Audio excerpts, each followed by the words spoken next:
You know what time it is. Crack open that bottle of wine. Grab your favorite glass, pour a couple of fingers of scotch in it. Get that stick, light it, and blow. It's time to hang with Steel Sharpened Steel after dark.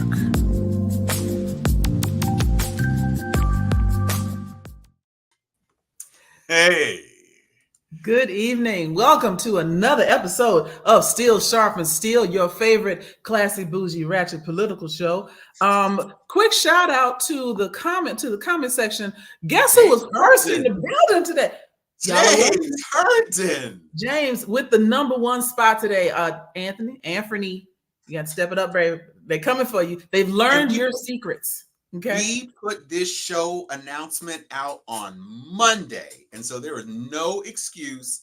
Everybody was made well aware of what the Juan foolery was going to be today. So I'm surprised. I'm not going to chastise you, Anthony, because you had a we might have caught him in a dead spot or something. That's not like that. He is who's that dude from Jeopardy that had the longest run? Anthony, because I don't know his name, but we're gonna say it was Anthony Turner. Anthony.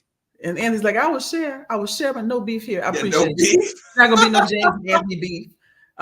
Speaking of lovely lead in, you gotta have our back right there. So today we are taking a bit of a break from the heavy political stuff we've been doing, because honestly we could all use it.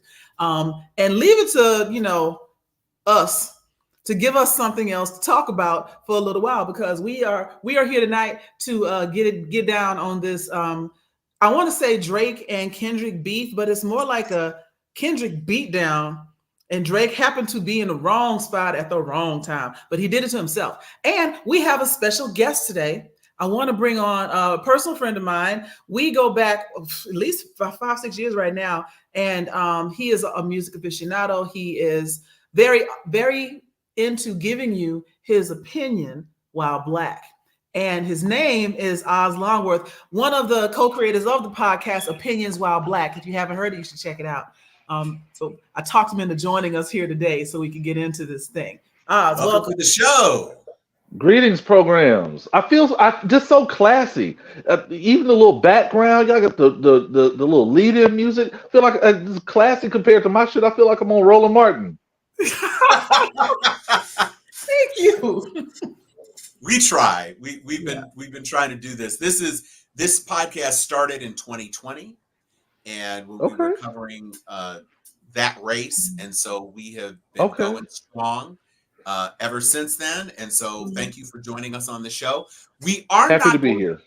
We did talk about Ratchet. Joy gave an introduction into Ratchet.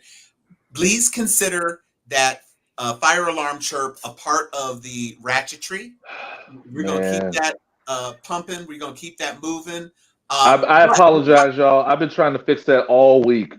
Look, would it really be a Black show if it wasn't somebody's smoke alarm going off? Like, it's a Black show thing. And we can't deny it. As soon as I heard let me just say, this is all a part. Being a homeowner is overrated, man. It's overrated. Something is always falling apart every week. I have about 3 cases of 9-volt batteries, just because every time a chirp starts, you run out to the 99-cent store and you get like a 2-pack, and then it's like, why am I only getting 2? Let me get 4. And then sooner or later, you realize that your entire battery drawer is 9 volts just to stop the chirp. Correct. So correct. I feel you.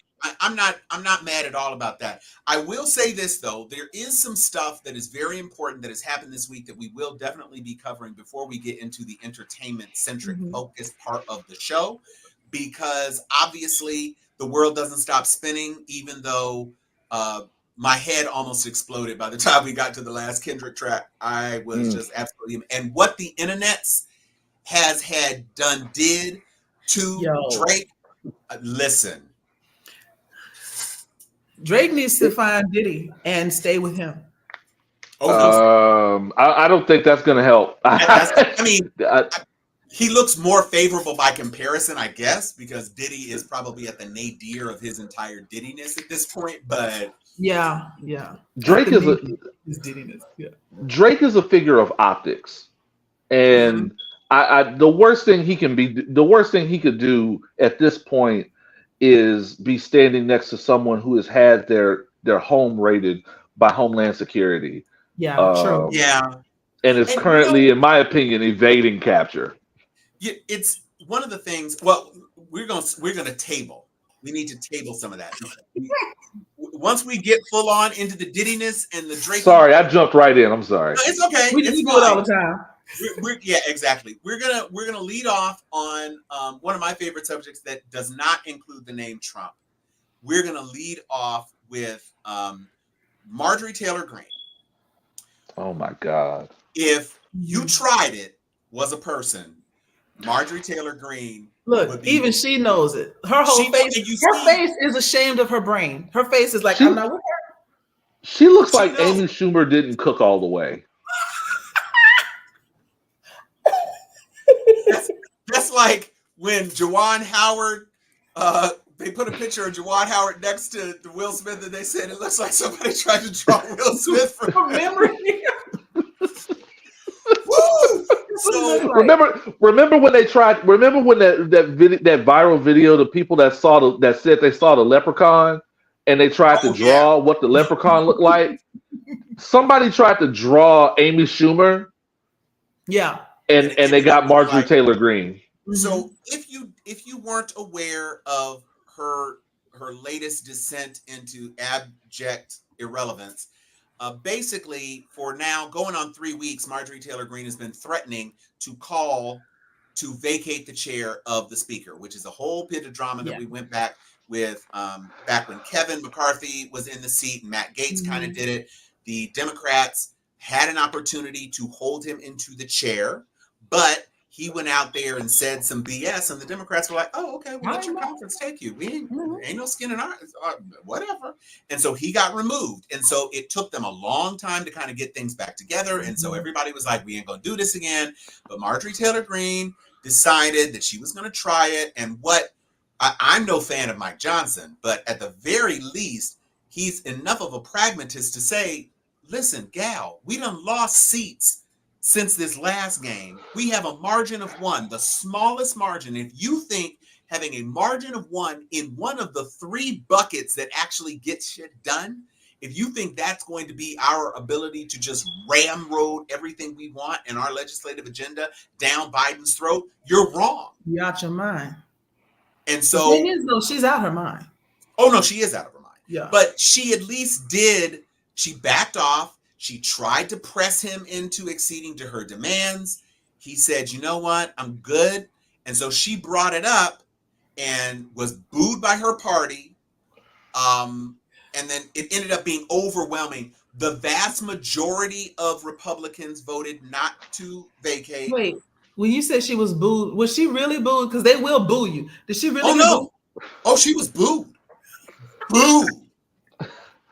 She was up there trying to talk, and she thought she was doing something by inventing the uni-party speaker, as though it's a bad thing for a speaker to actually attempt to pass legislation that is crucial and important to the safety and welfare of our country. So she tried to make a dig about Hakeem Jeffries perhaps being the next speaker, which prompted the entire Democratic caucus to start screaming, "Hakeem! Hakeem!" Oh no! Wait a minute. It was comedy, and by the time it came down, the motion to vacate was tabled, and so they banged that gavel, and then everybody's shaking hands with Mike Johnson, and she just literally sidelined herself because nobody was with you. Y'all got a few more months, and then when the Democrats take the majority in the House, you're done. My sans, Hakeem Jeffries, will be speaker, and we're going to move on. Oh, boy. Election season has started. It started. There's a lot of, and I predicted it. I didn't know about this story, actually. I wasn't fully read in, but I predicted there's going to be a lot of flailing on the side of the crazies. There's going to be a lot of flailing because at this point, there's a lot of politicians, in particular on that side of the aisle, spend a lot of time trying to keep their job as opposed to doing their job. Yes. And one of the things is there's a lot of this kind of performative flailing. There's this kind of putting on a show, and nobody and very few people are as good at putting on a show as Marjorie Taylor Greene, the same person who, if memory serves well, is selling "Defund the FBI" T-shirts. Yeah, on her website. I kid you not. Yes, and so everybody's trying to either dig their feet into the sand, or they're trying to kind of get their place squared away, because if this election goes the way we kind of hope it's going to go, a lot of rats are going to go down with the ship. Mm-hmm. Yeah, it's interesting. She is one of the most committed people to being performative. She doesn't do anything that is not a performance. Yeah. Well, that's the thing, is because she can't do anything. She's not qualified for the job. No, absolutely. So all she can do is try to stay in the public spotlight with some soundbite, some riotous act, some act of rebellion, something where she can get on the news and remind people that she holds office, and try to hope that incumbent magic will work for her, because she's done nothing since she's been in there. Well, it reminds me of what Warren Beatty said in Madonna's seminal concert film, Truth or Dare, where he's sitting in I guess they had been lovers or were about to be lovers, whatever. He's sitting backstage, and it's something along the lines of, well, I mean, why would you do anything if it wasn't in front of a camera? What's the point? Talking about Madonna. And that's basically what Marjorie Taylor Greene is. It's like, she doesn't have anything substantive to say. And unlike Trump, she doesn't have the fan base. Trump doesn't say anything either. He's literally on like a cycle, a broken record, saying the exact same things. But for whatever reason, people love his gelatinous orange ass. I've told you why, time and again. I know it's disgusting to think of. But to your point about she doesn't have a fan base, I think this is one of the reasons that they are holding on to Trump with with their cold, dead, clammy hands, is because none of them have a fan base. They were on their way out. They did not have a viable candidate. It was chaos when he stepped up, and then they tried to use him as a prop to get people to pay attention to the Republican Party. It backfired. He actually, got the nomination. They had to go through 4 years of what the hell. And now they know that if they split from him, they go back into obscurity. So a lot of them are trying to pin their, hitch their train to him, but he is currently on trial. And so it's a mess. I mean, there's a lot going on because Trump is trying to hold on to them just as much as they're trying to hold on to him. Because if he loses it, because the second he loses this election, and the second he loses this celebrity, this cult of celebrity that's behind him, there is nothing protecting him from going to prison for treason. Yeah, well, I would among other things, but yeah, correct. I would just like to say that this Marjorie Taylor Greene segment is brought to you by the winemakers at Chateau de l'Amblance. If you are having white tears, please drink Chateau de l'Amblance, and our flavorful, buttery Chardonnays are just the thing you need to drink away your confusion and your sense of unworthiness and pain. That is Chateau de l'Amblance, available at truck stops, Arco stations, and City. Y'all have to prepare me for shit like that. What? Yeah, that is legendary. Wait, my earpiece falling out. That is legendary. Yeah, we're extra classy. So something that wasn't quite as classy was the testimony that captured headlines this week in the Trump trial from none other than Stormy Daniels, erstwhile dancer, coom, porn star, coom, momentary Did you mattress. say coom Huh? or cum? Yeah, coom. I said Sure. coom. It's spelled the Did you same mean way, but Mm. see what I did there? You're paying attention. Coom, temporary mattress topper for Donald Trump, took the stand not one, but 2 days. She did Tuesday, court is down on Wednesday, and then she came back on Thursday. And I have to say, among the most shameful things that could be said about her is that the court reporter is clearly not a friend. Oh. Because that woman don't look like that. That's pretty bad. That's pretty awful. She looks like she's melting. She does look like she's melting. And Stormy Daniels is, I don't find her attractive, but she is definitely in that white woman circa 1980s dynasty kind of time frame with the big blonde hair and the big tits. She's conventionally white attractive for her She age. is giving Jenny from Forrest Gump vibes. Oh, yes. That's good. Jenny was also a villain. So Jenny was dirty, wasn't she? Jenny was a complete villain. Complete villain. And Judge Merchan was so pearl clutchy during her testimony that there were any number. He actually had to sua sponte object on behalf of the defense because the defense wasn't objecting enough. And he was like, hey, I don't know if I need to hear that. Right. He's like all pulled back in his chair, hand in front of his mouth, trying to hide his open agape mouth, just like, I don't know that I needed to hear all that. Maybe we don't need to hear that. And among the things that were discussed were the fact that she met Trump at a golf tournament. Here's Trump looking angry while this picture of her and Donald Trump is shown to the jurors. And I gotta say, not very much of this commentary, it's certainly not 2 days of testimony, was really actually needed in terms of the real case here, because the real case is financial fraud. She was just there to really establish why it was so important for this story not to get out. That was basically why she was there, but it turned into 2 days of testimony where she was able to get in her little digs. She said she swatted him on the behind. I've got actually a copy of some of her testimony right here. And it says, and I quote, "He took me to the room and then he proceeded to," really, really short from some of that. And I was like, is that all?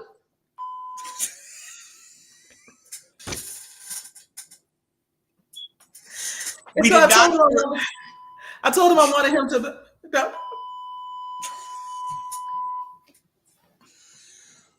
Thankfully, we did not hear about the orange mushroom. Orange and mushroom. She had already told us. We will never. That is burned into my brain that she compared his member to the mushroom driver from Mario Kart. And on I don't know if it was Jimmy Kimmel. It was one of the late night shows. True story. They did a mock-up with a whole bunch of different mushrooms and asked her to compare. And she said, the usual suspects, like a lineup. Right. And she said, well, that's not the angle. Can you pick it up? This wasn't on the stand. This was just on her appearance. Here we go. Susan Necklace is the attorney on the Trump side who was doing most of it. So they sent the woman to go after the woman. And on the first day, she was very combative and she was attacking Stormy, and Stormy was very much so kind of pushing back. And she said, didn't you just do false? And didn't you just do this for money? False. And aren't you just lying? False. Today, she was a bit cleverer. And so she didn't go after her as aggressively. And so consequently, she wasn't as defensive. And when she wasn't as defensive, she ended up conceding a few points. And that may give some sympathy, I guess, on the jury, maybe, but it wasn't to the substance of the charge. The substance of the charge is that there were financial documents that were falsified, and she was only there to be the person about whom the documents were falsified. Sorry. That's Sorry. okay. Mute me. So we have a situation where, once again, we had another week of testimony. Next week, Trump is set up to go to his son's graduation, apparently, but he set himself up for a dinner in a whole other state. And so whether or not he is actually going to make it to Florida and then also make it to this thing is an open question. Isn't he out on bail? Isn't it something like you're not supposed to go all wherever you want to go? Oh no, they're letting him go. They're letting him do whatever the hell they want to. That's ain't nobody give a cur about that. But I will say that what we found out about Barron Trump is that he is definitely his mama's child. Barron don't like him neither? Well, I'm just saying Barron basically looks like Melania, except angrier. Does he look like the Tiffany guy, though? The security guard at Tiffany's. Is he tall? Because if he's tall, that ain't not tall. But Trump is tall, isn't he? I guess. Okay, he's back. Yeah, welcome back, Oz. We got you in here again. You good? Okay, I think I've got it now. I had to get a new mic. We've been there. Tilt your phone up. I didn't even know I had a house phone. the house phone rang. I didn't even know I had a house phone. We're looking at nostrils and chin right now. Can you tilt? Oh my God. There you go. Back up a little bit more. That's better. There we go. Okay. Yeah. So we have had a few things of Trumpiness this week, and it was definitely delightful. We're looking forward to the continued foolishness between what we can expect with the unfolding story. The last thing I will say about Trump this week is that Eileen Cannon showed herself to be as despicable as anybody could expect by basically indefinitely delaying the trial, claiming that she needed to have enough time to go through the various motions, which she has absolutely not been doing for the past year. Right. So basically her excuse is that, well, we need time to get this done, and in the interest of justice, blah, blah, blah, blah, blah, blah, blah, blah, blah, you're fired. She should be fired. Unfortunately, because she's doing a scheduling thing and judges control their own schedules, it would be very difficult, blah, blah, blah, blah, blah. So it's not going to happen. But rest assured, if Trump does not win in November, it is almost certain that everything else is rolling forward and that it's going to be a slam dunk. Here's Barron, by the way, with as much contouring as I've ever seen on a high school senior. He does look like his mama. Who is not auditioning for Drag Race. I mean, he could be on Drag Race Junior with them cheeks. Yeah. It's not a diss. It's a cute show. That whole family looks like they have secret meetings in their basement about how to kill Blade. Daywalker. The whole family. It is giving Frost. It is giving a little bit of Frost. It's all very Vampire Nation. Am I crazy, or is his mouth actually about the same size as one of his eyes? Yeah. That is a very small mouth. It's not necessarily, I mean, I feel like he could grow up and probably be the cutest of the kids, to be honest. Well, he's already got his brother's beat. His mother is definitely the most attractive mother. Of the mothers, of the baby mothers. Yes. And she got the worst piece of Trump, but she swolls Barron out. So I guess that works. But is everybody comfortable with not talking about any of that and getting right into the stuff we're really here for? Can we get into it? I'll give a little dark Brandon just to kind of separate. Pretty please. Come at me, bro. Which is basically what Drizzy kind of did, right? He decided he was gonna to get things started, but Oz this is your kind of area of expertise, so I kind of want to give you the floor to kind of pull us into this from your perspective of how we got here and why we're here, and your take on the status of the battle. So there's a lot. So there's a lot going on. I'm going to try to kind of compact that into something manageable. Because depending on how deep a hip hop head you are, and depending on how tuned into that you are, this kind of goes back years. If you really want to get technical, it goes back to the BET Hip Hop Awards and the Cypher. It goes back as far as the Control song, where Kendrick called out a lot of rappers, including Drake. And depending on who you ask, industry wise, Drake took that very personally and has always taken that very personally. Because Drake, despite kind of trying to put on an air of taking things in stride and laughing with us, Drake kind of has a thin skin. At the Cypher, Kendrick mentioned putting him to bed, and it was probably one of the best moments I remember of the BET Hip Hop Awards ever, because he did the line taking Drake out and then high five Schoolboy Q on camera. That was wonderful. But for people currently plugged in, how long ago was that? How long ago was that BET Awards? Was that 4 years ago? That had to have been like 2014, 2015, something like that. Long? Oh my God. So like 10 years ago. Yeah. More or less.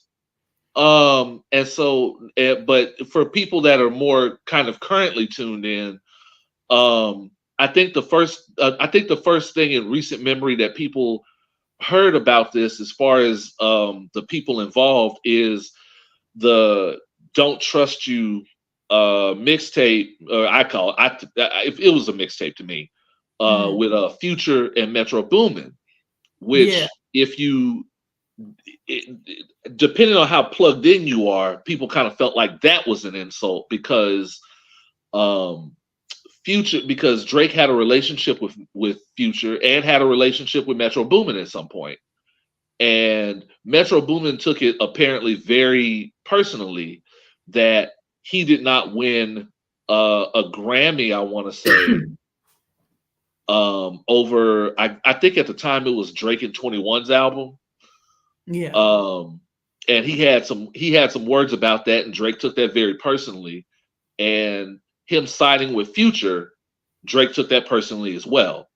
And then the Like That song was on that same body of work, where Kendrick called out Drake and J. Cole as them being a part of the big three, the big three that's selling, and said there is no big three, it's just Big Me. Which is standard shit talk for is especially for Kendrick. Yeah.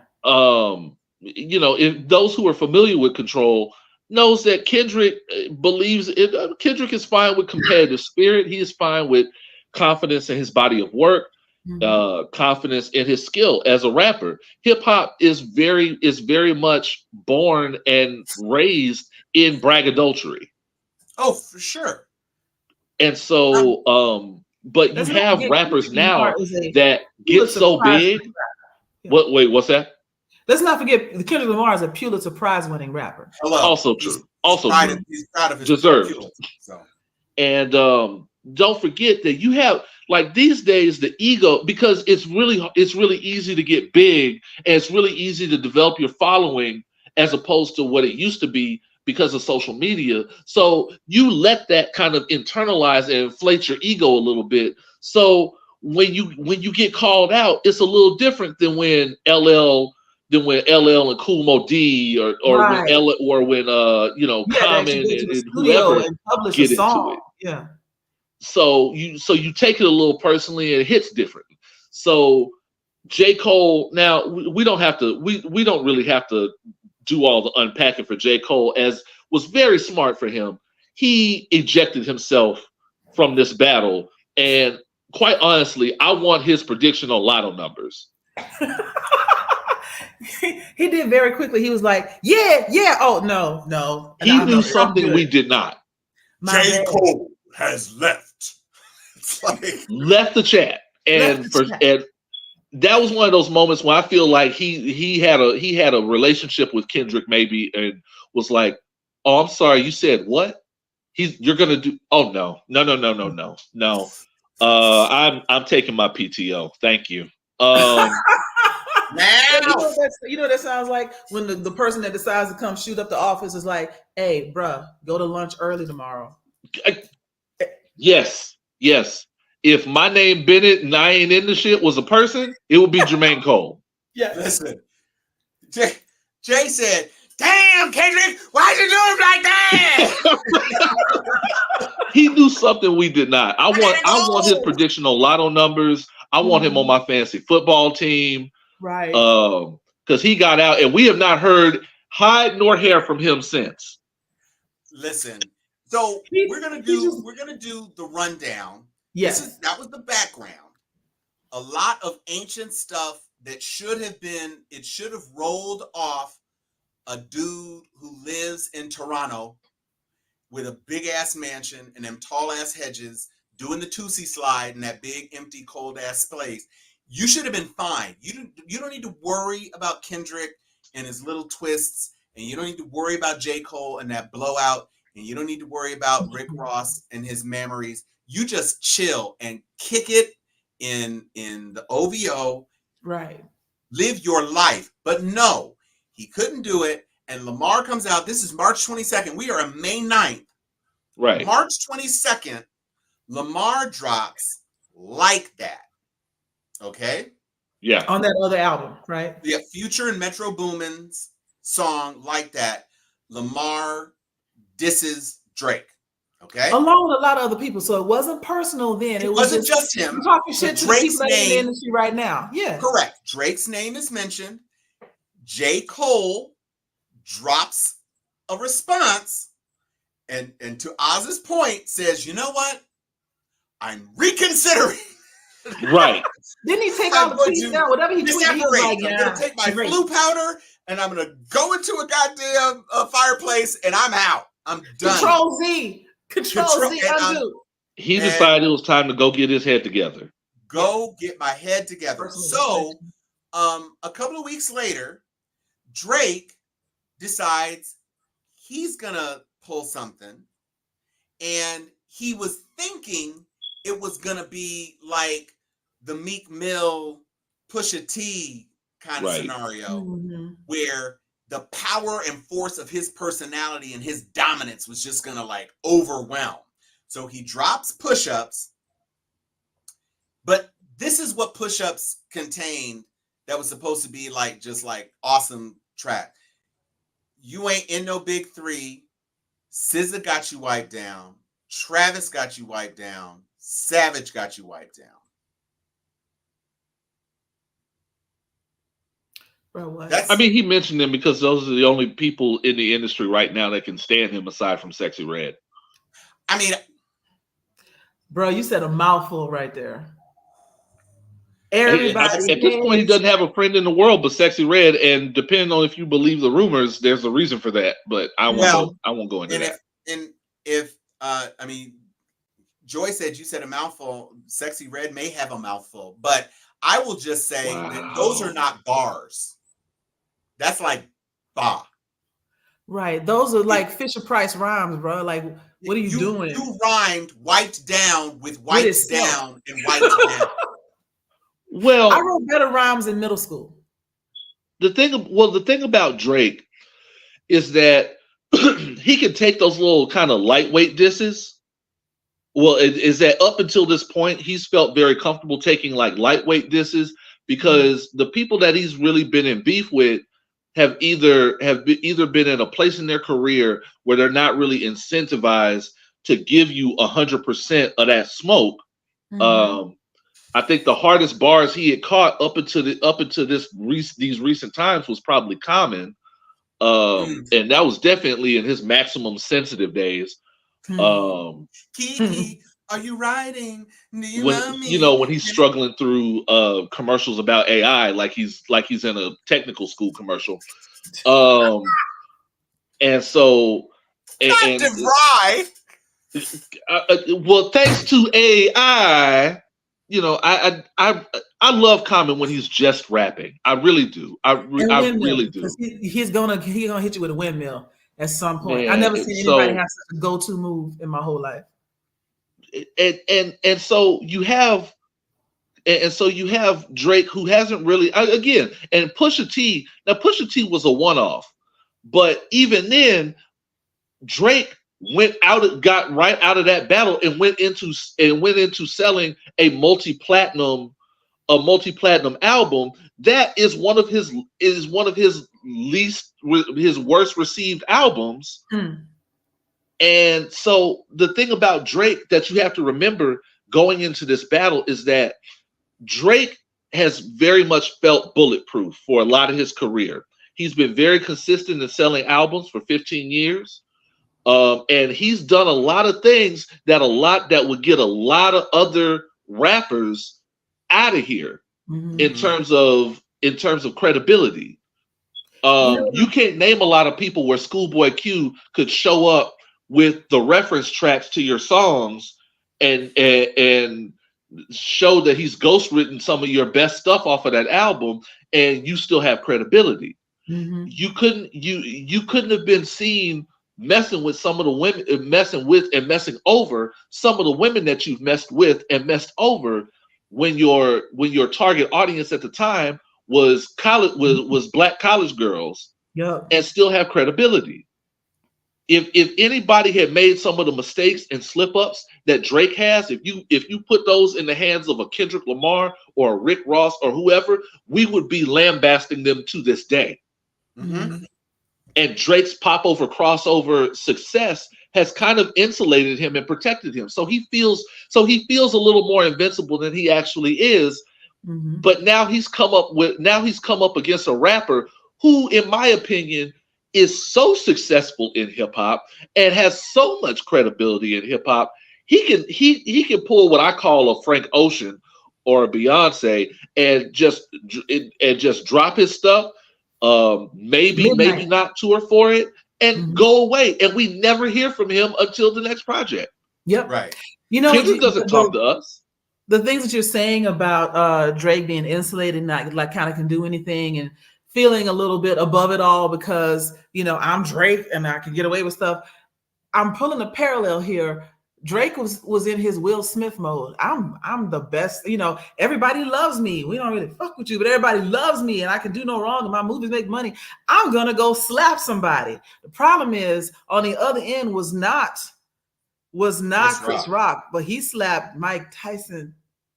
Correct. Well, so let's get into it, because to your point, he was trying to flex like he was still Big Willie style or whatever. Right. And so he drops push-ups, and it was like, okay, so this is, Kendrick didn't really come for him like full throttle. So this is just him kind of reacting. And then he decides he's going to do back to back, and comes out with this tailor-made freestyle, basically trying to say that Kendrick owes his career to Taylor Swift. Now, that is wild. We're gonna put a pin in this quickly, because one of the things that I was not able to pull was a stitch where this little white kid is reading. You got it? I can get it. I'll be back. All right, so we're gonna get this. What we're pulling up right now is this little white kid who is literally reading Drake for filth, because the white kid knows what Drake doesn't know, which is you're trying to talk trash about Kendrick Lamar, and you're trying to tie him to Taylor Swift when you did I'm gonna let him say that. The bottom line is that the thing that he really caught virtual hands on, was that in this tailor-made freestyle, he actually used AI to have Tupac say these words that Tupac did not say. Right. And then he had AI create words of Snoop Dogg saying things that Snoop Dogg did not say. And everybody knew, like, first of all, Snoop Dogg would never say that about Kendrick Lamar, period. And if Tupac were alive, he wouldn't have said it neither. But he thought it was cute to use this new AI technology and, you know, get these legendary rappers that have these affiliations with Kendrick to come out and try to diss him. And so it wasn't received very well because of that. It really was one of those things where it's like, dude, what are you doing? Like, I mean, we get push-ups, you know, you're trying to train or whatever, but. So the thing with the AI is that one of the things you have to remember about Drake is that Drake, part of what has aided Drake in a lot of his rivalries and a lot of his beefs is that Drake and his team are very in touch with, or try to appear very in touch with the new forms of social media and technology, and kind of pulling stunts over substance. And so he's going to go on a social media campaign and crack jokes about you. He's going to crack self-effacing jokes about himself if maybe he makes like a Saturday Night Live appearance or whatever. Mm-hmm. And those kind of things, because he understands the nature of the attention span of the average consumer, and he understands the kind of how long being viral kind of lasts. Mm-hmm. With the culture these days, that's kind of aided him up to this point. So using AI in such a way probably seemed a very hip thing to do and a way to stay innovative. But it's not everything's going to go over culturally, and that definitely didn't go over. Well, not only did it not go over, but Tupac's estate threatened to sue. And so that too. Unlike what Kendrick has been able to do in terms of giving people free reign to sample and replay and stitch and do their own thing with all of his diss tracks, Drake had to pull his Taylor Swift song off of all of his social channels, effectively blunting because obviously Drake is going to have the biggest reach of any of the people who are jocking him. Naturally. So by having to pull the track from his own channels, it minimized its reach. And the consequences are that Kendrick came back with the track that really kicked things into high gear. It was all playground foolishness with these first two Drake things. And all of a sudden, Kendrick came for that dude's neck with Euphoria, which is 6.5 minutes of unwashed hell. That's a lot of dissing. It's a lot. It's a 6 minutes of dissing is a lot. It's a lot. And he was just getting started. Correct. Just getting started. So he does Euphoria, and he comes after him for his rap skills. He comes after him for AI. And of course, that is very present because the April 24th track included AI. So on the April 30th response track, he slams him.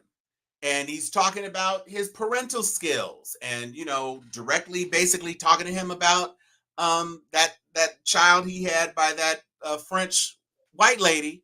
And that's not even the worst of it, because he drops a track after that. The name of the track is Euphoria because Drake is an executive producer. And if you're really kind of thinking about it, the fact that Euphoria deals with a bunch of underaged kids doing drugs, sleeping with each other, it just kind of plants the seed of why is Drake so obsessed with teenagers taking drugs and having sex. And there's a lot of, and it sets the standard that going forward, we're going to hear a lot of nuance out of these disses. And as it is, when Kendrick drops, there's a lot of deciphering, and there's a lot of hip hop heads deciphering the levels on which Kendrick is working, and so forth and so forth. Kendrick gives you an art project. Yes. And so already the differences are there, and the differences are so jarring that it's going to be super polarizing with the listeners. Right. And the people that go for this are going to go hard for it. I listened to Euphoria for the first time working out, and I had to stop my workout and was like, what did he just say? What, and and it starts off so weird. That's the thing about it. When I heard that there was the in one of my group chats, it was like, yo, Drake is calling out Lamar, and I was like, oh, okay. And so I barely listened to the thing. I heard it. I listened to the AI because I wanted to hear what the Tupac was. I wasn't sure if it was like real Tupac words that he did something to, or if it was all new stuff that I knew Tupac couldn't possibly have said. And I was like, oh, I don't really get why this is being done. But then when Lamar came back, or KDot, as the young kids say, he's just Kendrick Lamar to me. But when KDot comes back, and it's just kind of like a sing-songy, soft, kind of plaintive, kind of whatever. And then halfway through, he turns it. And I'm like, whoa, whoa, whoa. What am I listening to? What is going on? And it was just like that scene in Dead Presidents where Bill Duke got him in the interrogation room. He says, "You know you fucked up, right?" I was like, "Yeah, wow, what? Damn, Kendrick, you're getting awfully. This is real for you. This is not something that is a passing fantasy. This is really, really, really, really real." And so, just as we were breathing, just as we were catching our spirits, he comes back 3 days later with 616 in LA. Oh, now, man. So the levels. This is a guy who titled an album To Pimp a Butterfly. You're talking about homework. I know when I said To Pimp a Butterfly. Stop. Before I even listen to anything, what are you doing? What are you unpacking and talking about pimping butterflies? And so he comes with 616. Now, what do you notice about even just the name of the track that might have escaped you? Or what did you find out about the name of the track that might have escaped you when you first saw the name of the track? 616, okay. If correct, and now this is where I'm a little hazy, but correct me if I'm wrong. 616, was this not the date that Euphoria debuted? Oh no. The 616 is Father's Day this year. Ah, aha. 616 I missed that one completely. Day. And this track, when I tell you, I'm gonna play. This is the first video. We've got some videos, but I want to play this video because it's apropos right now. So Sure. He goes hard on Drake as a parent. And so this is what people imagine that Adonis does when Drake sends him to Room for Punishment.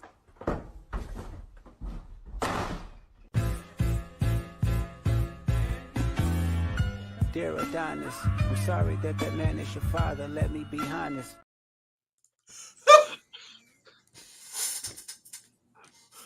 They should have never gave us niggas Wi-Fi, man. Like, that's just so childish. The internets are so undefeated.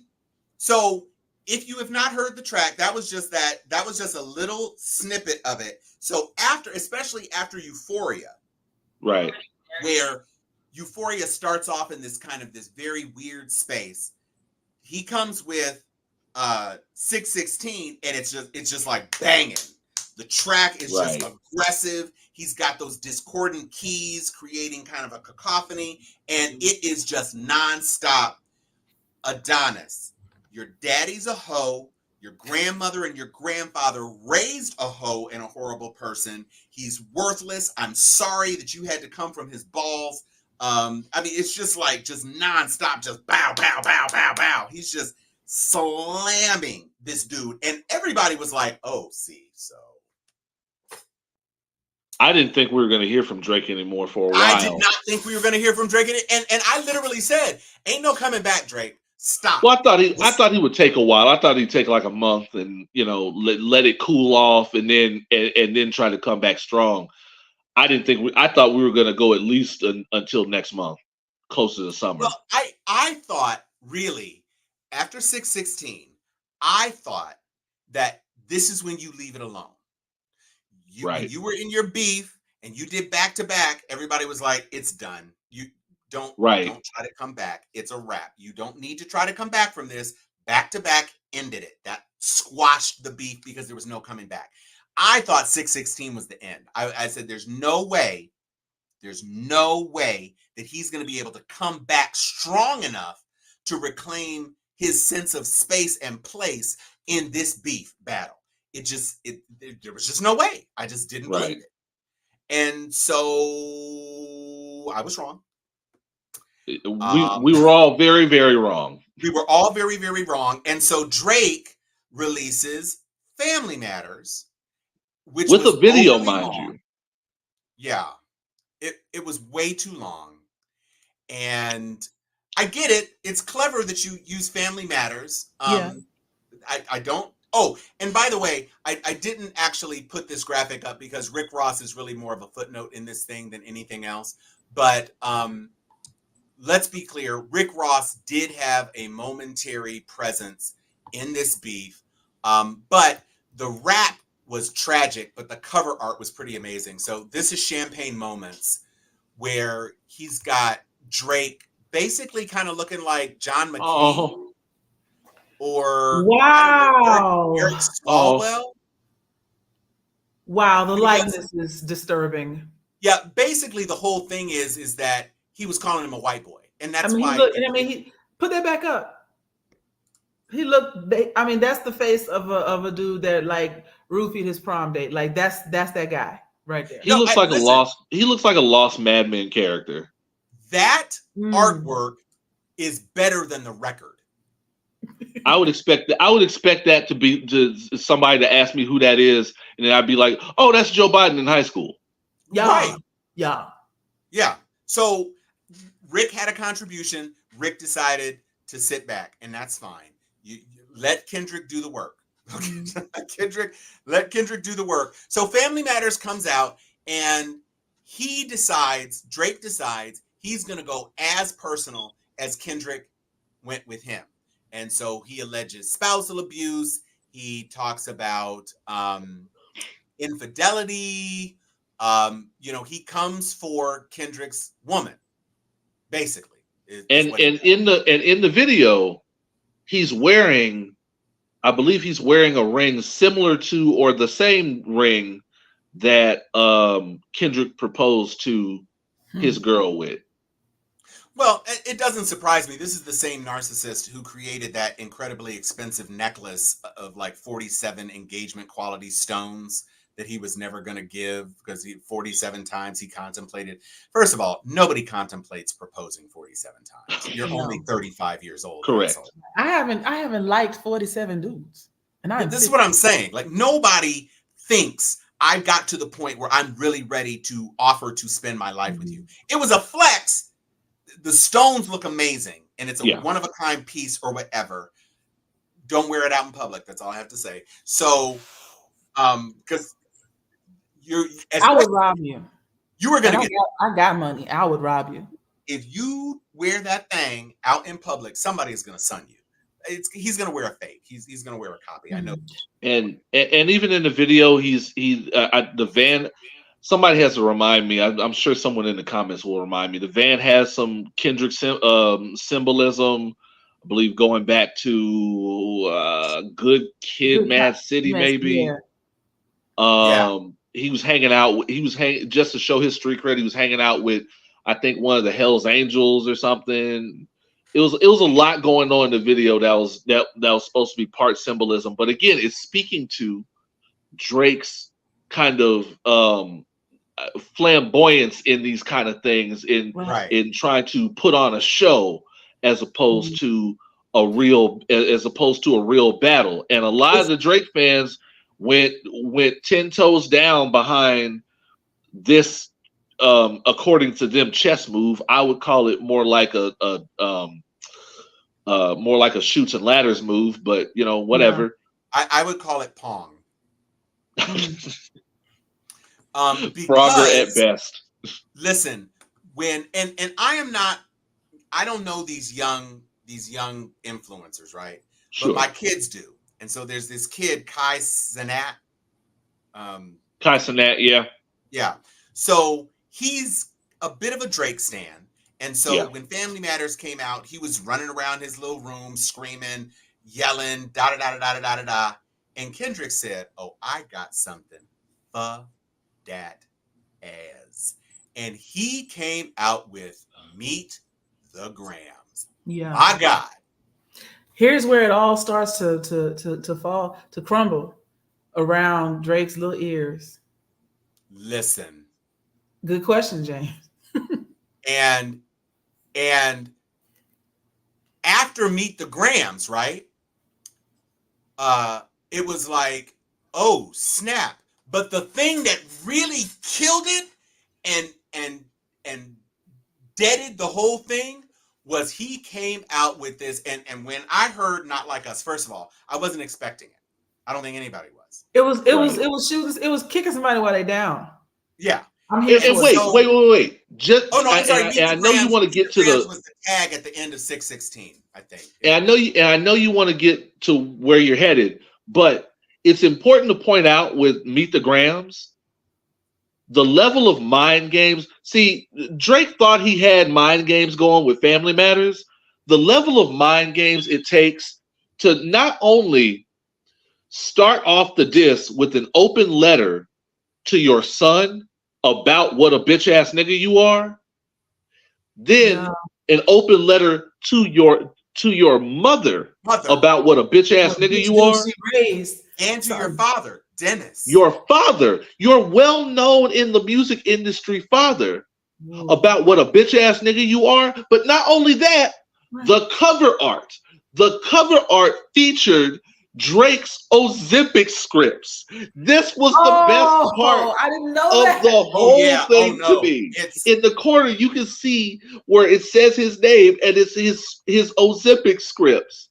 That's the greatest mind game I've ever seen in my life. He went so hard in this track, and then not giving the man a chance to breathe. He came out with Not Like Us. And from off rip, Not Like Us, first of all, I could imagine kids in LA sea walking as soon as this track dropped. Oh, for real. And at first I was like, wait a minute. He criticized him for using AI to do Snoop Dogg. And his delivery on this song was so Snoop adjacent. I was like, wait, is that? I was uncertain for a second. Then you look at the artwork. The artwork is an overhead shot, like a Google Maps shot. Yeah. Anthony, no, we can't. This is Kendrick Lamar. Somebody said he is like a Mozart of hate. Like, I'm not hating well enough because this brother has taken hate to an entirely different level. Hatred savant is what he is. It's true. I thought I was a quality hater. The few people I hate, I thought I was a quality hater. But today it's a new day today. I have to really step my game up. From this point on, I'm going to be on Mark Wahlberg's ass. When I thought I was a hater, but Mark Wahlberg's going to get it. Hatred fills my eyes. He better watch his ass when Ted 4 comes out. You know what? Chan makes a good point here. It's like the last line in Meet the Grams said, Family matters. And it dropped 30 minutes after that track, which means he really did have somebody in Drake's camp. He had somebody in Drake's camp. And the cover art for Not Like Us is an overhead shot of Drake's mansion with a bunch of child predator pin drops on the house. Wow. It's like 20 red pins basically saying child molesters live in Drake's house. His whole camp is child molesters, which is the underlying theme of Not Like Us. As somebody who was a huge fan of To Catch a Predator back in the day, listen, that's an amazing shot to the dome. That is an amazing shot to the dome. All he needed was that dude to do a voiceover at the end. The culture needs a Chris Hansen voiceover. Chris Hansen, what are you doing here, Drake? You know Chris Hansen's still catching predators. Drake, why are you behind that counter, Drake? Why don't you have a seat? Tell me what's going on. Where are you going, Drake? Are you have an AI moment of Drake coming out to a SWAT team? Listen.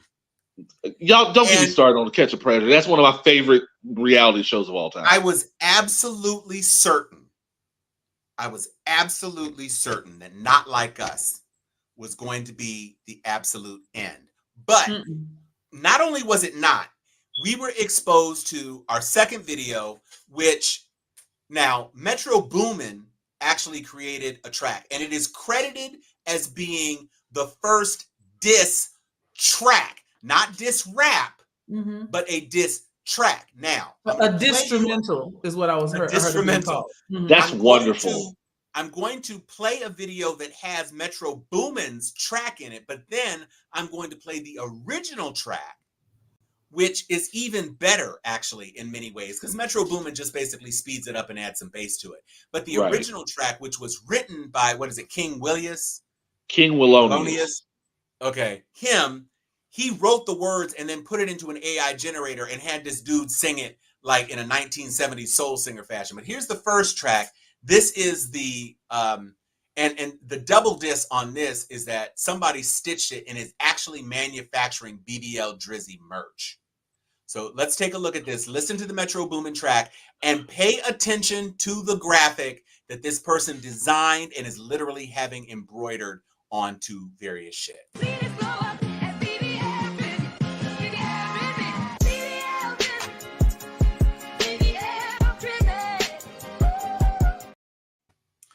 I hate us.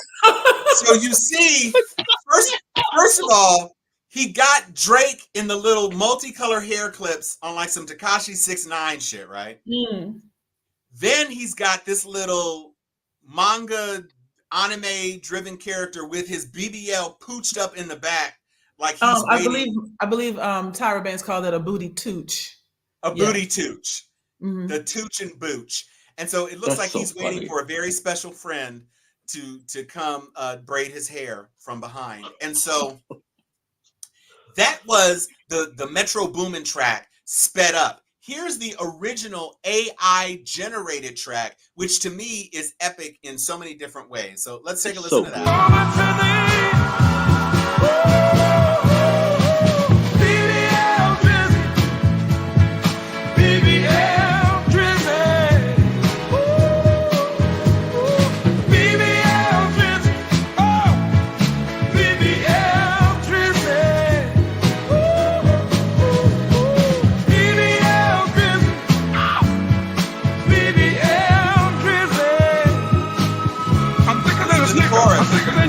Don't act like you don't know me. These hams deserve a trophy. Maybe it ain't no mystery. Got the best BBL in history. This cake will make you show up. I know you see this glow up as BBL Drizzy. BBL Drizzy. I'm going in no ditty. I'm going in no ditty. I'm going in no ditty.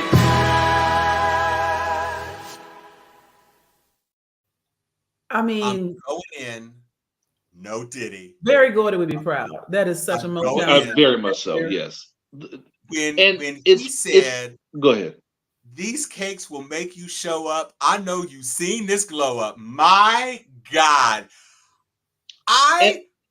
And what's really doing him in, what's really doing Drake in at this point is the replayability. Again, Drake is a showman, and a lot of these stunts he counts on them having replayability, revisitability within the culture, like he did with his battle with Meek and Back to Back. That ended up being a radio track. That ended up having playability in the club. That we were playing that over and over again, realizing that he's completely embarrassing Meek. It became a saying culturally that summer, is it a world tour or your girls tour? Everybody knew what that meant. And Kendrick beat him at his own game. And not only Kendrick, but Metro Boomin. The funniest part is that his line to Metro was, sit your ass down and make some drums. Well, okay. Funny you should ask. Be careful what you ask for. Mm-hmm. Now, and he gave it to him.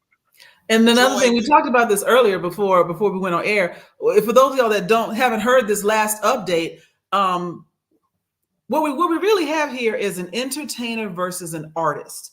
Right. Drake is very much an entertainer. He can have the flash and some nice hook that somebody else made for him that he can use on a song. And we remember blah, blah, blah. Pulitzer Prize winning poet, right? Right. Kendrick is an artist. And to show you how much he meant what the fuck he said, every diss track that he put out, he has suspended the copyrights on it so that you don't have to have it taken down off of any media. TikTok, Instagram, you could put it on the Vine right now and it'll play because Kendrick's like, play this shit on Spotify. Burn. Right. I want you to burn forever. And I don't care who repeats it as long as you hear it over and over again. It is amazing. And that says, I'm not in it for the money. I'm not in it for a grab and some entertainment. I'm in it because I hate you. I'm in it correct. For those of you who haven't heard, don't know the lyrics. Oh, and by the way, when I was looking the lyrics up, I just found out that Joe Biden put these lyrics in a new ad against Trump that says, I hate the way that you dress. So yes, the lyrics say, where does it start? It's always been about love and hate. Now let me say, I'm the biggest hater. I hate the way that you walk, the way that you talk. I hate the way that you dress. I hate the way that you sneak this. If I catch a fight, it's going to be direct. We hate the bitches that you fuck because they've confused themselves with real women. And notice I said we. It's not just me. I'm what the culture feeling. Listen. Everybody hates Drake. And he's not wrong because I believe that was kind of also a throwback to DMX talking about Drake on a Breakfast Club interview. Rest in peace to DMX. When they asked him about him, he was very open. He was like, "Oh yeah, I hate that nigga. I hate the way he dressed. I hate that music. I hate. No. I don't fuck with him at all. I don't like any of that shit. I don't like his music. I don't like his style. I don't like his dress. I don't like none of that shit." Well, and the thing is, what Drake did, which was so quintessentially Drake, after those lyrics came out, he drops a video of Julia Stiles from 10 Things I Hate About You saying a poem in her class that has about, I mean, it's walk and talk and all of that sort of stuff. And so Drake thought he was being cute. And it's like, bro, you are literally proving the point. He's not reading the room. You put Julia Stiles up. If you would put Sexy Red up reading Julia Stiles' words, that might have been funny. Right. All this does is let everybody know that you watched what is it? 10 Things I Hate About You enough to have the dialogue memorized. Exactly. Rest in peace to Heath Ledger. You've seen that movie several times, haven't you, Drake? You've seen it a lot. You were probably watching it offset from when you were on Degrassi, sitting in your prop wheelchair. That's probably what you were doing before. And it doesn't help the complaints about him that he's not connected culturally. But wait, when he said you grew a beard because you knew, he said something about you grew a beard because you felt better as a beard, or so, he made some like low key and when you look at him without hair and you look at him with like the big bushy bullshit like he's rocking now, trying to be all like thugnificent and all that. It really does kind of drive home the point of you grew up in Toronto, in the suburbs, you're not hood. And nobody minded when you were just doing, hotline. Do you love me? Yeah.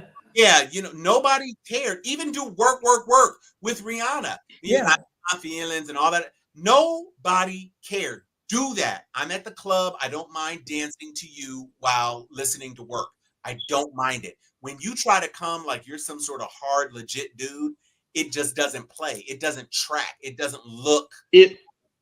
Well, and you know what it is that it very much gives the same kind of vibes as, I don't know if y'all remember, it was this movie Smoking Aces, where Jeremy Piven's character was basically this magician that this David Copperfield type dude that got in good with the mafia and started feeling emboldened and protected enough by those circles that he could start pulling mafia shit himself. And it's actually not unlike Tekashi 6ix9ine, who started out, in my opinion, as a good little boy who got involved with 9 Trey and all them and started feeling emboldened to be out in these streets like he was gang affiliated. And there's 2 reasons that's going to fail in this case. One, because being biracial is already kind of a sensitive point culturally. So that part of you being wholesome and feeling emboldened to consider yourself more than a visitor in the culture is already going to have you having problems. And not only that, but they don't put as fine a point on it for obvious reasons with the labels and everything, but Kendrick Lamar is actually gang affiliated. So now we're going into the time-honored hip-hop trial by fire of authenticity. Now, granted, I don't think Kendrick has a lot of knuckleheads around him that are, it's not like Tekashi 6ix9ine. So he doesn't have a lot of knuckleheads that are going to jeopardize his career per se around him. But just the fact that we know that he's more or less gang affiliated, and Drake is basically cosplaying gang affiliated, says a lot. It does. Cosplaying. You could not have put that better, Well, and to the point, this is exactly. Oh, so we didn't even get to the last track. So after Drake is in his felons, he decides that he's going to come back with another ill-advised response. It was terrible. And so he comes back with The Heart Part 6, which is a play on Kendrick Lamar's The Heart Part 5. And I didn't even finish it. Yeah, no, I didn't finish it either. And, he basically is saying, I fooled you. We leaked that information about my daughter. Prove it, blah, blah, blah. First of all, you know how hard it is to disprove a negative? So correct. Mathematically everybody impossible. knows that Adonis is your son that you denied. You talk about running these streets and whoring around and doing whatever. You get a necklace made of 47 engagement rings, which means you're out there in the streets, you outside, and you expect for nobody to believe that it's possible that another one of your swimmers found purchase in another woman's uterus. It just says it defies logic. As much as you claim to be slaying out there, it stands to reason that it is quite possible that you do have a daughter. And you saying that you don't have a daughter doesn't mean anything. Didn't he put hot sauce in the condom one time? Huh? Didn't he put hot sauce in the condom one time? Because we did a spoof on that on this show. Oh, remember when Drake was because we used Hotline Bling and we called it hot sauce. Oh, okay. Yeah. So maybe he was trying not to have any more children. So here's the thing with that last track, and this is the thing where I knew that Drake was done. Is that so? There's this story, and I don't know how much truth there is to it, but being a born and raised Texan, I've heard this for a lot of my life. Lyndon B. Johnson, back when he was, I believe, a senator here in Texas, everybody knew that Lyndon B. Johnson was a hardcore campaigner. Like he was hold no bars, 10 toes, no holds barred, 10 toes down when it came to campaigning. And he would show his opponent no quarter. The story is that I believe it was a Senate race where he wanted his team to run a story out in the ether that his opponent had sex with farm animals. Lord have mercy. And his team, and somebody from his team said, there's no way possible that we can convince people that there's no way that it's possible that this guy fucks pigs. No way possible. Do you even know if that's true? And Lyndon B. Johnson responds, I don't care if it's true. Right. I just want to hear him deny it. This Drake response, this last one, is to me is very much Drake having to publicly deny. Well, and to your point, you actually said something that was a clever turn of phrase, because even though it wasn't Lyndon Johnson style, you said that he holds no bars. That's more Drake. Drake holds no bars. That's so good. So, but this is how bad it got. So Drake felt that he had to respond to Kendrick's allegations that he was a child molester, and so lyrics that actually came out of Drake's mouth. I'm gonna put this video up that Joy shared with us, because, and I want you to look at the segment of Drake, because it's Lamar first, and then it's Drake, and then it's J. Cole, and it's over the BBL Drizzy track, and this basically is styled like at the end of a movie where they say, you know, Paco and Janine ran off together and had 6 kids, and then so and so got married and graduated from college. They got married, yeah. So look at this. Pay attention to the text of the Drake segment. Here we go.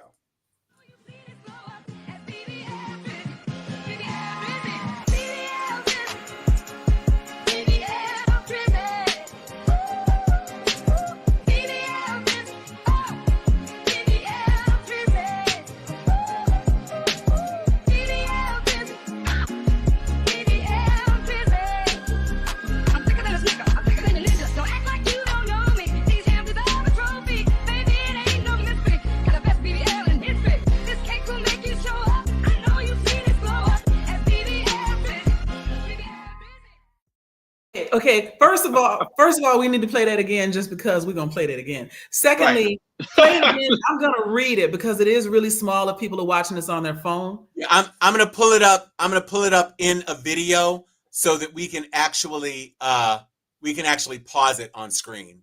Okay. So here we go. All right, watch this. There we go. First of all, can I just say Kendrick Lamar leaning out that window like he is enjoying the best moment of pure unadulterated bliss in his entire life. Like the Joker in The Dark Knight. That's that's exactly what that is. Like, That's so good. So what it says, if you're watching on your phone, KDot cements first place in a landslide. He is back to doing fully clothed exercises in the park. That's what it says for Kendrick Lamar. Okay? So we're going to continue.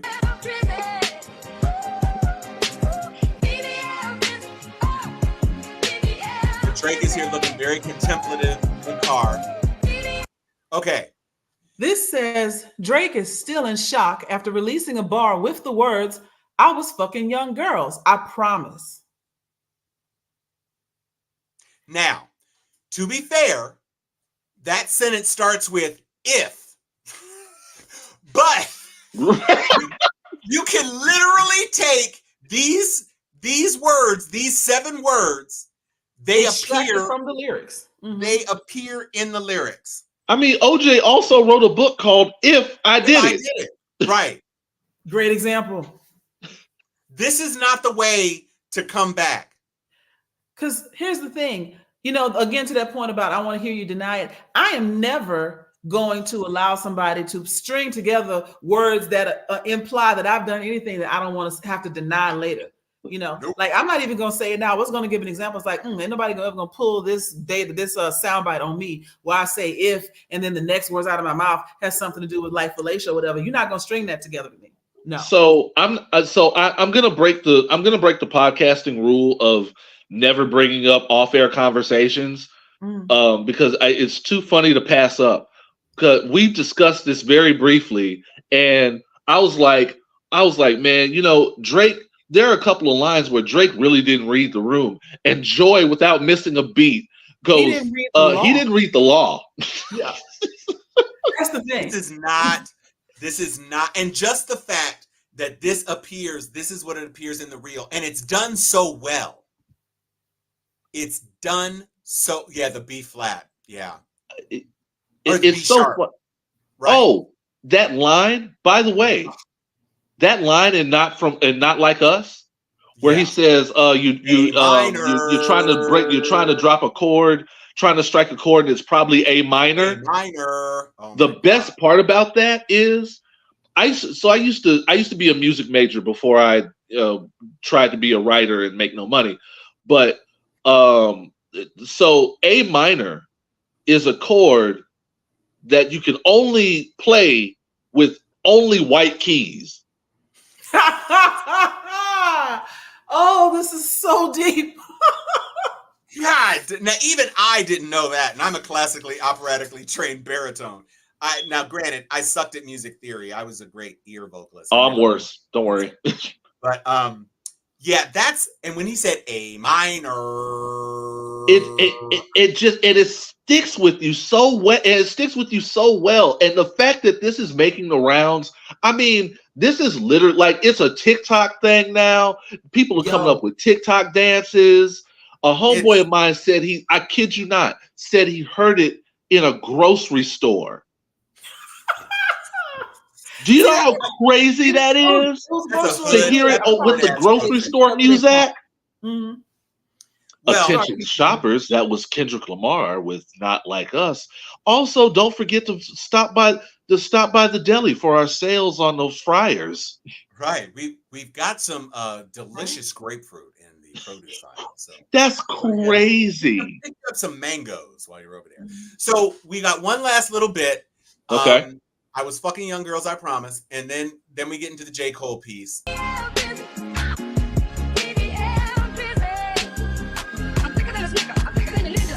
James was riding his bike through the city streets.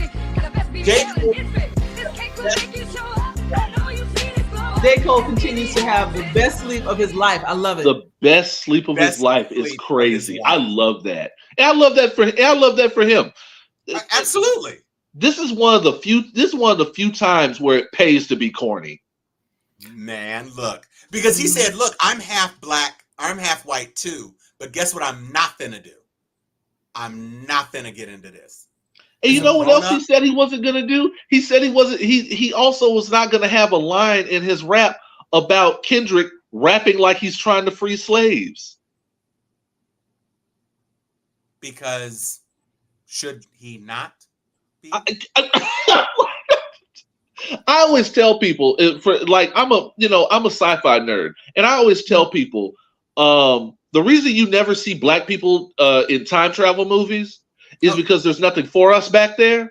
No. And there was this episode of like Legends of Tomorrow where the two black characters just happen to end up in time displaced in slavery days, and they actually had an argument about whether it was moral to ruin the time stream and free slaves. And I was like, hey guys, that's a no-brainer. Hey, if you're black and you can travel through time, you free slaves. That's it. There's no debate. Listen, if I'm black and going back in time, not only am I freeing enslaved people, I'm writing Apple stock and Amazon stock. I'm sewing that on the inside of your bedclothes so that generations later, we don't know what happened, but some light-skinned guy sewed this into our clothes. And so as soon as you hear it, you go on ahead and buy that stock. I'm just gonna go ahead and tell y'all, if I ever discover time travel, I'm gonna do a couple of powerful things for the culture with it, but most importantly, I'm gonna go back to slavery days and reenact every one of my favorite scenes from Django Unchained. I'm just go to every plantation and go, you niggas want to see something? Listen, if I get a time travel device, I'm straight Deadpool. I'm Deadpooling my way through the continuum, and I'm cutting a lot of stuff. Deadpool goes back and he kills Hitler as a baby and does all this other sort of stuff. I'm doing a lot. There's a lot I'm covering. So do we think it's over for Drake? Oh, it's not over. I think you know what I don't think? I don't think Drake is going to have the song of the summer. No. I don't think No. The song of the summer is going to be at his expense. Well, there's that. I think that he has too many white fans who don't really care about the diss record stuff, that he'll be able to do something. I just don't know with whom he would do a collab. Here's the thing, though. To come back. I don't think there's a lot of people who want to mess with him like that. Here's the thing, though. White kids, and I'm being broad with this, of 30 and under, like cool black shit. Mm-hmm. Yes. And if he's not cool black shit no more, they're not gonna rock with him either. Not only that, white kids like pseudo deep cool black shit. When my day in high school, it was Mos Def. Yes. Oh, yeah. And I think for this generation, it's probably one of them is probably Kendrick. And the other thing is, I compare it, not to get too nerdy on y'all, I compare it to Iron Man 2. The point was not for Mickey. I mean, yes, I know. The point was not necessarily for Mickey Rourke to defeat Iron Man one-on-one head up. Right. But the fact that he came to where Tony Stark was after Tony Stark declared that he was untouchable, that he was protecting this country, and that he was Teflon, came to where he was, almost killed him. Yep. And even if he got caught, it was blood in the water for everyone to come for him. Didn't we talked earlier about how Drake up until this point has been Teflon, and to see Kendrick take blood from him,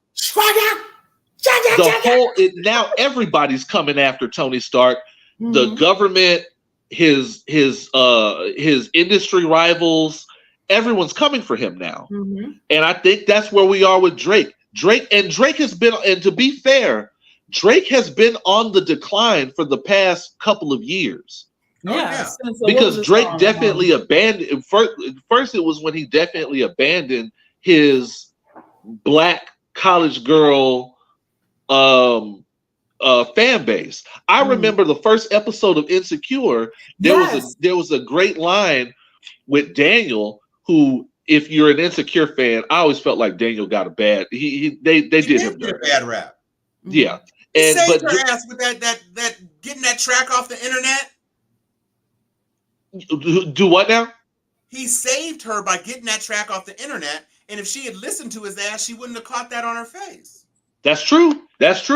All she needed to do was stop. He told her what was going down. Seasons. But the thing was that Daniel was like, "Oh man, college girls like Drake," and Issa was like, "Oh, he understands us. He just gets us." Like, I remember that very vividly. And you go from that to him, kind of, in my opinion, slowly joining the manosphere, hanging out with people like academics. Rihanna broke that, having people that he used to diss, like Joe Budden, on his side, and him talking about Megan, and his raps getting kind of angry, and getting kind of angry towards women and bitter towards women. I'm telling y'all, Rihanna got the secrets of the universe between her thighs, and he saw a moment of eternity, and then it got turned off from him, and he has not been the same ever since. She broke that man. Then she wrote a song about it and said, "You was good all alone for a faded fuck on some faded stuff. What the fuck you complaining for?" Listen. Baby, don't get it twisted. Trying to fix your inner issues with a bad bitch. She broke that man down. So on my podcast, we used to have, it was kind of a joke segment, but it was a segment called Drake Watch. And I always introduce it as the only segment dedicated to what Six God is doing, who he's doing it with, and whether or not there are coded messages to Rihanna in it. There are always coded messages to Rihanna in it. Yeah. Oh, for sure. And so to your point, I do think that broke him. Just in the same way when Kanye's mom died, that was kind of the turn of the screw. Yeah. when Rihanna publicly dissed him, he never looked back. Not only publicly dissed him, but had 2 babies for A$AP Rocky. Yeah. Going raw and strippers. And didn't he take A$AP Rocky on his first tour? He did. Yeah. Mhm. Yeah. Sure did. That's gotta hurt. That's gotta hurt. Yeah. I'm more famous than him. Could you? So wait, so we have a couple of clips, and these are basically warning clips, but when the president of the United States has this to say about you. The American. Oh, wait, am I in stills? Yeah, I was in stills. Sorry about that. Hold on. Let me get into the video clips. I got it. You want me to get it?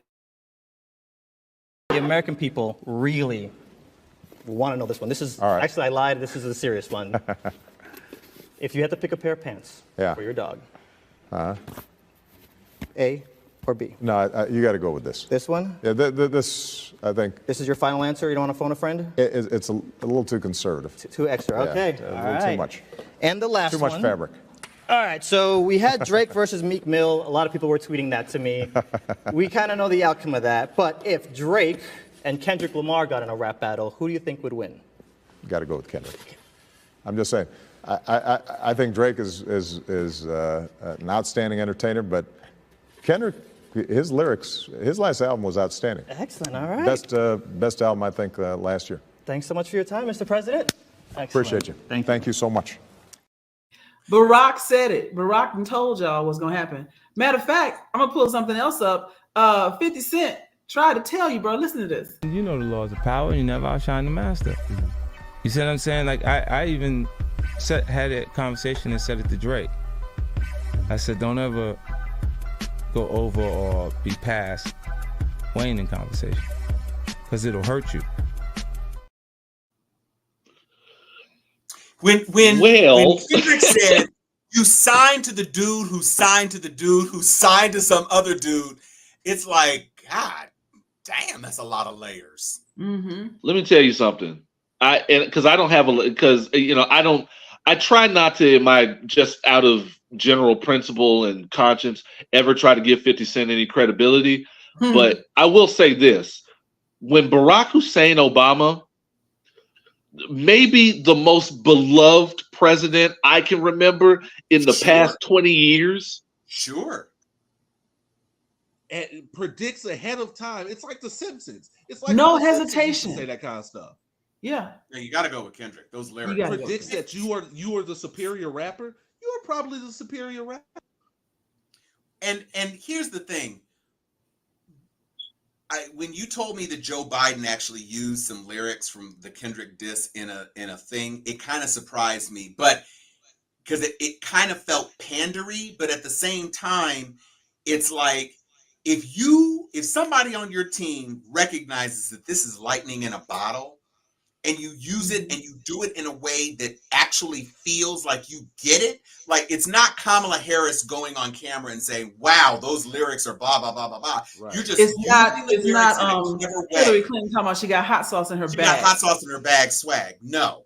You're just using Kendrick's words in a way and flipping it. You're like, it's so meta because you're TikToking, you're stitching, before you ban kissing. And that's that presentation is an absolute understanding of what really the fuck is going on. And so kudos. I'm surprised that it happened, but the way that they did it was exactly right. That's the only way to do it. Because if Joe Biden got up there and tried in that hoary old slow voice trying to say something about A minor, no, that was the nail in the coffin. But man, my God, I said it. I ain't never saying nothing bad about Kendrick. Ever. If Kendrick is in a grocery store and he knocks into my cart, I'm like, you got it. I'll just go. Right. Nope. Let me tell you something. I'm 6'4", 300 pounds, work out 5 days a week. I don't want no problem with that little man. Nothing there. There's a lot of hate in that little man. So much hate. I don't want no problem. I'm good. I don't want hate. You got it, actually brother. love Kendrick. Just take my shoes. Just take my shoes. Don't hurt me. Yeah. Your Yeah, size my 7 horses, he shoe. bro. is a talent. He is Your a size talent of a 7 shoe, generation. as Drake Mhm. tried to say. But I do have to jet real quick. I have to Yeah, jet. no, we have to. No, we are way over our usual time. We've been trying to keep. Oh, it to no an hour. joke. Okay.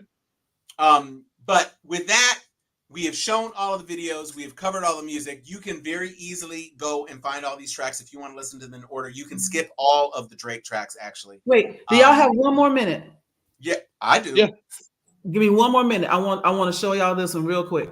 Yeah. Aware these bitches are fighting. I'm not sure exactly about what even. However, it doesn't really matter to me either way, considering Kendrick Lamar is senpai, so I'm immediately on his side. However, I wanted to chime in for one reason in particular. Drake recently dropped this diss track where he essentially goes at Kendrick Lamar by insinuating that he is a mainstream sellout because he has done songs with Taylor Swift as well as Maroon 5 in the past. And pardon me, Drizzy, but if you're gonna be pointing fingers here, I'm gonna make like Haley Williams and point you to the mirror. Aubrey, you did a song with Justin Bieber in 2012, and not even adult contemporary Justin Bieber with a few more years of experience and street cred after he pissed in the mop bucket and got arrested. You did a song with Justin Bieber when he was still the same age as the girls you date. Where in the nine hells do you get off telling anybody else how they should be conducting themselves on FM radio? And you want to talk about pandering to Swifties? Sir, I pretended to like your music for a solid 2 months in 2016 because you made this little commercial where you're lip syncing to a Taylor song. And not just any Taylor song, the Taylor song that Kendrick is featured in. You were a part of the same shindig you're clowning him for. And you must have a fuck ton of unlabored audacity to come after Maroon 5 like that, considering you have more in common with Adam Levine than you ever will with Kendrick Lamar. I mean, think about it. You're both kind of douchey middle-aged men who still dress like you're 25 and only date girls half your age. You both make extremely shallow focused group pop music that's almost exclusively consumed by drunk college students and burnt-out millennials. And you both have proven to have a shock.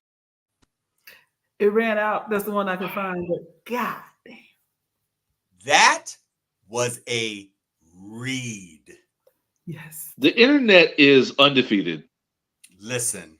The internet's Floyd Mayweather.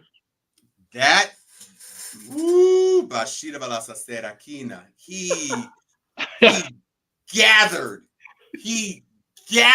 Drake. And that song, incidentally, the Taylor Swift song, yeah, Bad Blood, baby. When you make 3 different unrelated black people make the same face, you have said something. Right. Especially And this also speaks to our discussion earlier about this also speaks to our discussion earlier about white kids who they rocking with, because this child very much is like, Drake, you done fucked up.